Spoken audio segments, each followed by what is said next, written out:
Eu sou Karine Bueno, Superintendente Executiva de Sustentabilidade do Santander e uma SDG Pioneer pelo Pacto Global da ONU.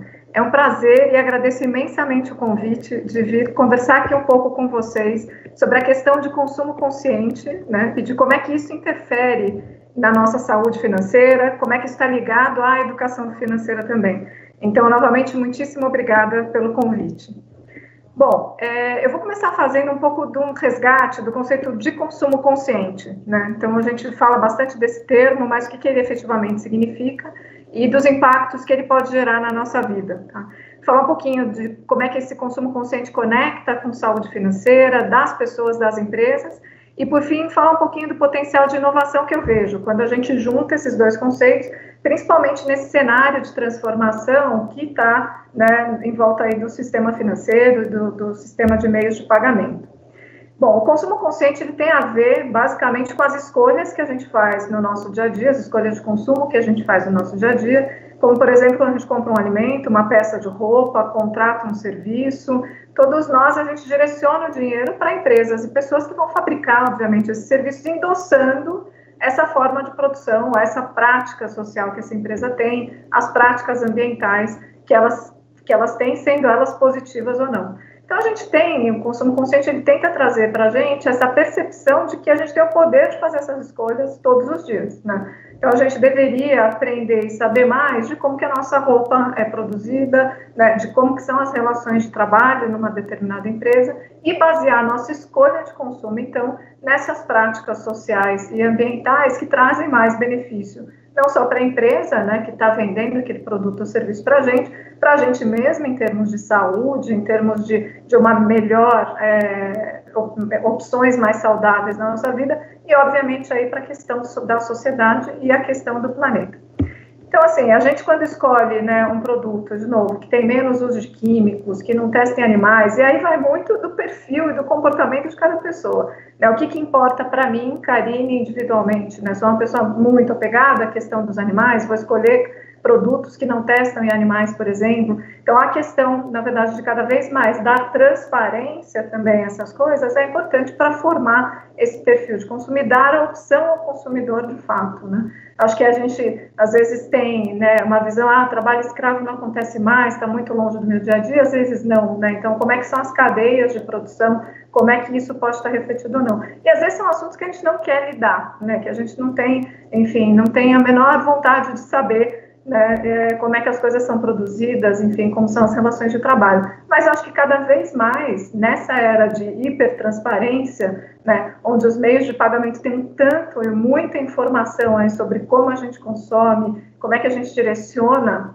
o nosso dinheiro, né, em termos de consumo, essa era da hipertransparência vai levar, sim, né, a cada vez mais produtos rotulados, a cada vez mais organizações que estão, né, olhando para algumas cadeias, né, de produção para trazer e para alertar o consumidor sobre as nossas escolhas, né? E no final a gente pode ajudar de fato a fortalecer os negócios onde a gente acredita, e de novo que tem ligação com a crença de cada um de nós, que a gente acredita que são melhores nesse sentido, não só econômicos, mas também sociais e ambientais. Por sua vez, né, as empresas elas têm a oportunidade de se diferenciar, né, oferecendo esses produtos para um consumidor que, de novo, vai estar cada vez mais consciente, para um consumidor que vai ter mais acesso à informação e que, se você, a sua empresa, não colocar à disposição desse consumidor uma relação também transparente com mais informação, alguém vai colocar, né, um concorrente vai colocar e vai conseguir trabalhar dessa forma e atrair uma parte do consumidor que está buscando cada vez mais isso, tá? E é interessante que o ano passado o Acatu, ele faz pesquisas recorrentemente, né? O Acatu é uma organização social que trabalha com a questão do consumo consciente nos últimos 20 anos, então bastante pioneira nesse assunto. Essa pesquisa mostrou que mais de 80% dos consumidores esperam que as empresas cuidem do que está sob o seu controle, né? Além de informar sobre os seus processos produtivos. E mais de 70% dos consumidores esperam que as empresas não agridam o meio ambiente e mais de 60% dessas pessoas querem que eles tenham e as empresas tenham metas, né, para tornar esse mundo melhor. E, de novo, hoje em dia, com mais informação, fica mais fácil deste consumidor que acha que isso é importante, de fato, fazer uma escolha relacionada. Tá? Outro dado bastante relevante é que uma pesquisa que chama Perfil do Consumidor 2020, que foi divulgada agora pela CNI, 62% dos brasileiros afirmam que já boicotaram marcas ou empresas por violação de direito trabalhista, por teste ou maltrato de animais, crimes ambientais, discriminação de qualquer tipo. Então, isso começa, né, que eu acho que era uma tendência que, se a gente pega o Acatu trabalhando com isso há 20 anos, lá atrás as pesquisas apontavam que as pessoas gostariam, mas que o perfil de consumo efetivamente não tinha tanta mudança. Agora, quando a gente vê uma pesquisa da CNI falando que 62% já boicotaram, de fato a gente começa a perceber que isso tem e começa a fazer parte de sim, vou colocar o meu dinheiro aqui, não vou colocar o meu dinheiro ali, né? Mas os consumidores, eles não estão só mais exigentes, né? Então, é isso que eu estou falando, assim, eles já começam a fazer sua parte, e a pesquisa do Acatu fala que 90% dos consumidores está tentando melhorar sua saúde e bem-estar. Então, acho que, especialmente nesse ano, onde o fator saúde fica tão importante, mas isso mesmo antes, né, da pandemia, você já vê um movimento também das pessoas buscando um estilo de vida mais saudável, buscando se alimentar melhor, buscando ter mais bem-estar, né, na sua rotina diária. Isso está acontecendo porque, obviamente, né, a gente percebe, começa a perceber, enfim, de novo, acho que esse ano nos mostra muito isso, um pouco do valor das coisas mais essenciais, né, de que a gente de fato precisa valorizar e do que a gente passa a valorizar e tirar um pouco da efemeridade, às vezes, também só do consumo por si, né? E quem ouve isso pode falar, não, tudo bem, mas isso só funciona em país rico, né? No Brasil a gente não tem dinheiro para pagar mais por um produto sustentável, responsável, mas a gente tem visto na prática que o consumo pode sim mudar essa realidade, né? E principalmente pela questão de você conseguir baratear coisas que antes, né, como você tinha mercados mais nichados, né, mais restritos, acabavam tendo um preço muito maior e que à medida que isso vai, a tecnologia vai avançando, você vai tendo um mercado consumidor mais previsível, isso também vai aumentando, né? A gente pode falar aqui, por exemplo, a gente, de toda a questão da luz solar, por exemplo, da geração de energia solar, né? A gente aqui no Santander começou a financiar isso lá em 2012 para pessoas físicas. Agora, de 2018 para cá, de fato, a gente vê um crescimento muito grande, porque a tecnologia também ficou mais barata, né? Então, quando o consumidor agora coloca na conta, né, e vê que o que ele paga no financiamento, por exemplo, para energia solar, se aproxima muito do que ele paga na sua conta de luz, e que depois de 4, 5 anos, a depender de onde ele vive, isso fica equilibrado, você começa também a ter um fator econômico nas suas decisões e nas suas mudanças de hábito também, né? E o interessante, acho que também nesse movimento, é que a gente passa, então, como eu dei esse exemplo, a refletir um pouco no custo-benefício das coisas, né? Será que vale a pena? Né? Será que vale a pena eu ir, por exemplo, para um painel solar? Será que vale a pena eu comprar uma roupa, né, que tem uma durabilidade maior, que vem, que tem mais fibras naturais, ou, né, uma cor mais natural? Né? Será que vale a pena a gente começar a trabalhar com grandes tendências como a economia compartilhada e a economia circular, né? Eu acho que nos últimos anos também a gente tem visto muito desses conceitos aparecerem, né? Assim, o que é uma economia compartilhada? Quando a gente começa a falar sobre isso, o que é a economia circular? E os dois casos têm um impacto muito grande na relação de consumo, né? Se a gente pensa na economia compartilhada, por que eu vou manter no meu armário roupas, os sapatos que eu já não uso há um tempão? Por que eu vou comprar uma furadeira que eu uso uma vez no ano, 3 vezes no ano? Né? Por que eu vou ter um carro que é só meu se eu não preciso usá-lo todos os dias? Né? Então, acho que tem algumas tendências que, obviamente, já estão no Brasil, mas quando a gente pega, por exemplo, a questão do car sharing, né, o de compartilhamento de carro, isso, obviamente, muito mais fortalecido ali na Europa, com restrições, né, de você poder ir ao centro da cidade de carro, enfim, diversas restrições, e isso vira algo muito cultural, né? Isso vai mudando, de fato, essa percepção de consumo e a percepção do que, será que vale a pena? Né? Você coloca na ponta do lápis, mesmo que economicamente, mesmo se você não tiver ainda pensando numa visão mais ambiental ou mais social, será que vale a pena a gente comprar ao invés de usar, né? Ao invés de ter o serviço, né? Essa economia de serviço também, essa economia compartilhada. E isso, obviamente, tem trazido essas mudanças importantes na forma de consumir, né? Fazendo compras coletivas, por exemplo, né? Então, você consegue compartilhar algo dentro do teu condomínio, dentro da tua comunidade, e isso passa a ter um valor diferente também para você. E, obviamente, aqui no Brasil, eu falei, isso já é tendência aqui, então, o número de sites de vendas, né, de coisas usadas, de troca, doação, né, isso começa a aparecer cada vez mais, porque essas empresas, de fato, vêm entendendo essa evolução do perfil do consumidor e criando as soluções, né. A gente levantou, assim, no final do ano passado, o site que chama enjoei.com.br levantou R$1 bilhão no IPO na Bolsa, né. Então, a gente vai lá e fala, nossa, mas começou como... Sim, e ele mostra tanto uma tendência, né, que chegou a fazer um IPO bastante bem sucedido, né? Mais de 2 milhões de pessoas vendem pelo Enjoei, né? Então, assim, 2 milhões de pessoas já não é tão nichado assim também, né? Mas, enfim, aquele bom e velho brechó que a gente conhecia, só que fazendo uso de uma boa tecnologia, né, e fazendo uso aí, de novo, da transparência, da conexão entre as pessoas. Tem outros exemplos, enfim, né, de coworking, de esses nomes também importados que a gente tem, de car sharing, coworking, aluguel de patinete, enfim, você tem várias coisas aí que já tornam isso uma realidade, né? Agora, falando um pouco também de economia circular, né, tem um conceito aqui de economia circular que está ligado, de novo, à questão do consumo consciente, como é que eu reaproveito, como é que eu trago de volta para a economia algum item, né, que já foi produzido, de uma maneira muito simples, né? Mas como é que eu reincorporo aquele material, aquele item de volta na economia, né, e nos materiais em si, né? Que é uma outra tendência que a gente vê também, que fala que é essa questão da desmaterialização, né? Da gente, de novo, está muito mais interessado no serviço, está muito mais interessado no contactless, né, está muito mais interessado em poder fazer aquela transação de pagamento do que o status de você ter um cartão que tem uma cor X, uma cor Y, né? Então, é muito mais o serviço em si.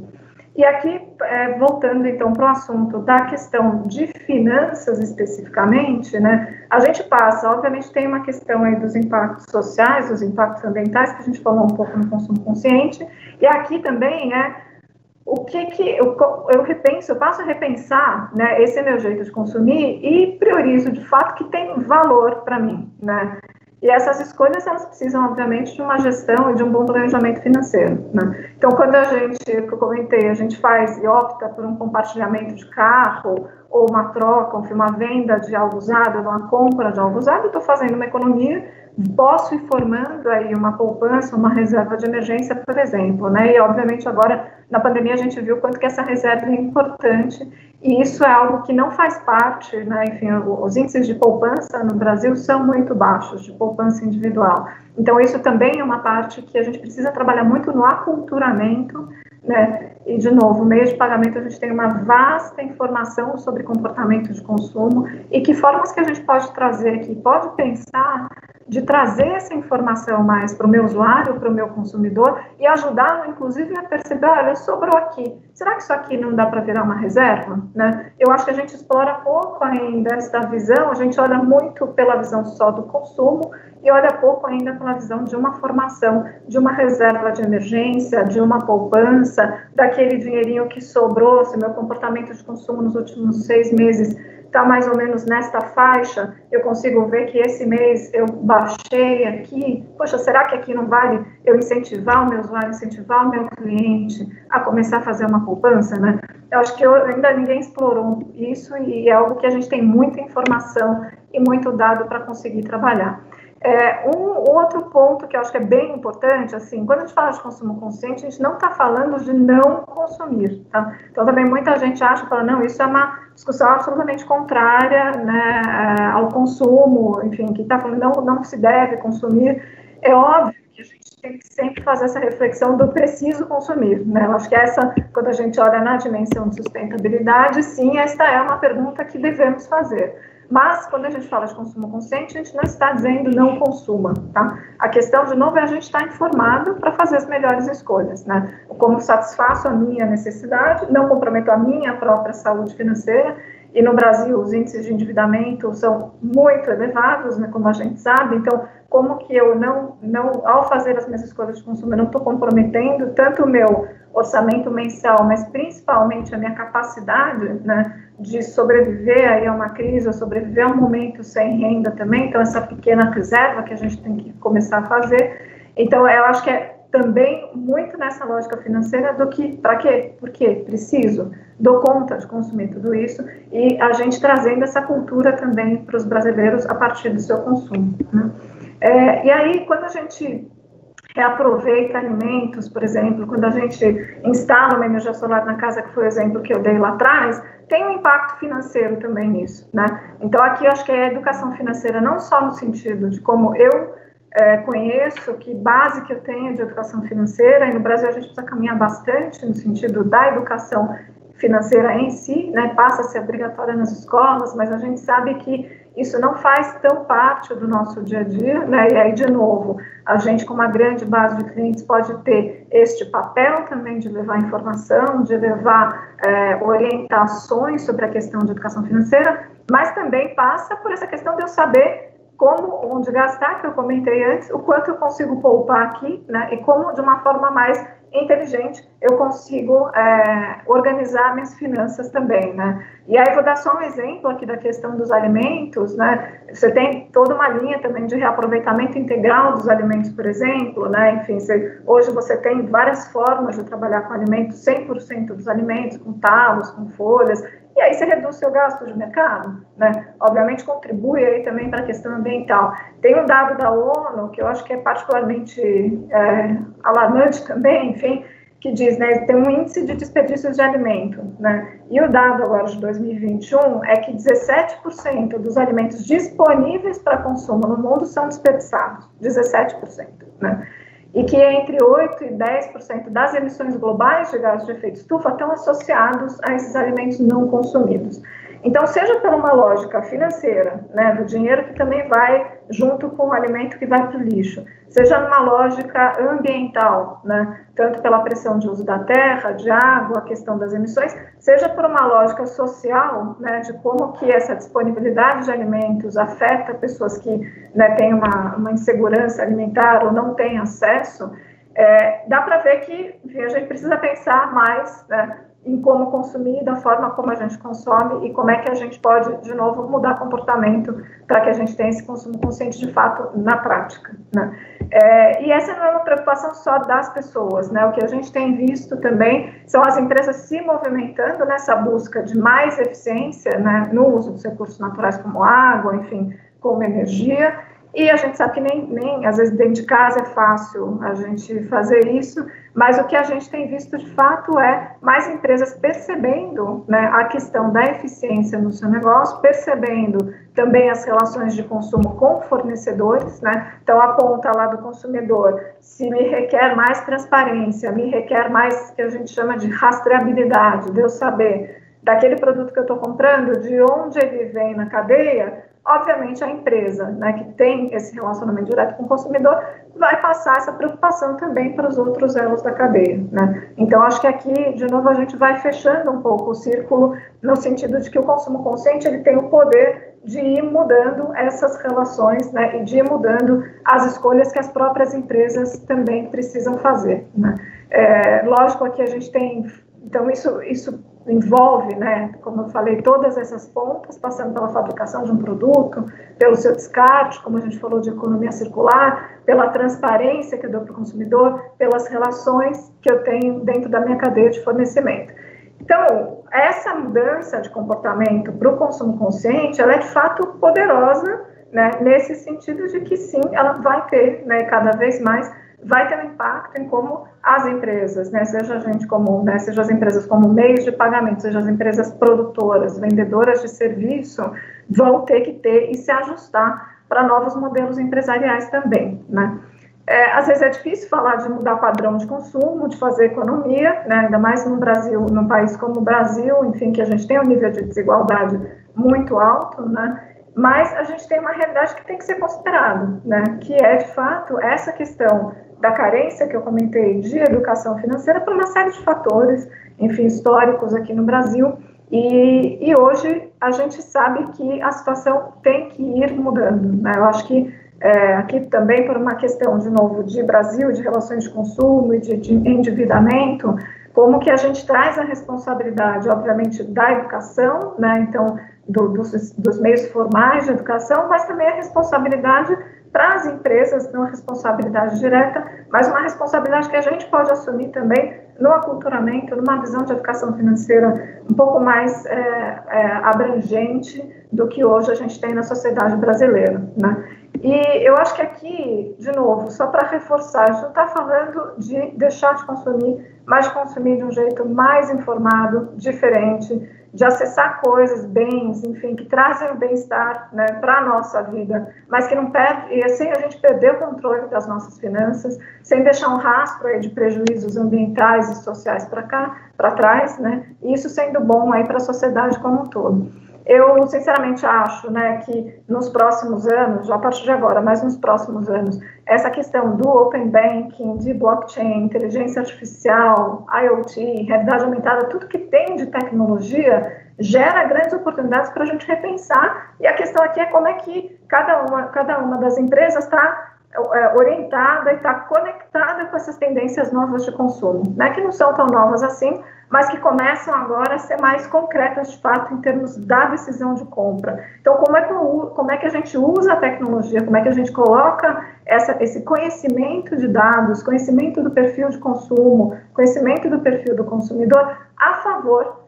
dessas tendências que já estão colocadas e já estão se materializando fora e aqui no Brasil também, né? Fico pensando aqui as informações de comportamento de consumo, né, que as empresas de meio de pagamento têm, que podem passar a captar e ter um papel educativo, né, de mostrar para o consumidor qual que é o seu impacto, de mostrar para o consumidor aquilo que eu comentei, olha, teu comportamento aqui de consumo é tanto por mês, nesses últimos 3 meses você conseguiu baixar, parabéns, vamos fazer uma reserva aqui, como é que a gente conecta diferentes serviços, de novo, para contribuir tanto para poupança e para educação financeira no Brasil, quanto, obviamente, se conectar mais com essas tendências de consumo, né? A gente fica olhando aqui, então, assim, eu pessoalmente consolido quase 100% das minhas compras em cartões de crédito, né? O meu cartão de crédito em um cartão de crédito.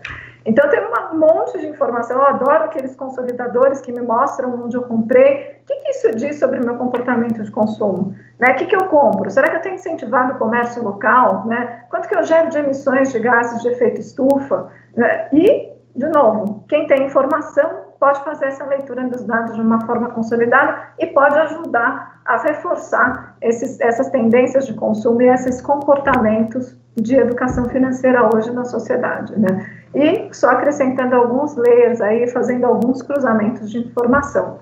Bom, eu acho que, assim, para finalizar, de novo, acho que a gente tem que olhar para o que está acontecendo, né? Olhar essa entrada de novos players e ser criativo, se conectar com o que o consumidor está pedindo, se conectar sim com uma maneira de viver que tende a ser, né, e a tendência mostra que tende a ser mais simples, valorizar o que é importante e tende a ser mais saudável também, e na era da hipertransparência, mais conectada com de onde vem meu produto, como é que eu faço essa escolha e como que eu posso, né, usar essas informações tanto para gerar cultura, gerar aculturamento, ajudar o meu cliente, quanto para mostrar ao meu cliente como é que ele está comprando, como ele está consumindo e fazer, de novo, não que o consumo desapareça, né, disso que a gente está falando aqui, mas como que o meu dinheiro pode gerar melhores benefícios sociais, melhores benefícios ambientais e melhores benefícios econômicos.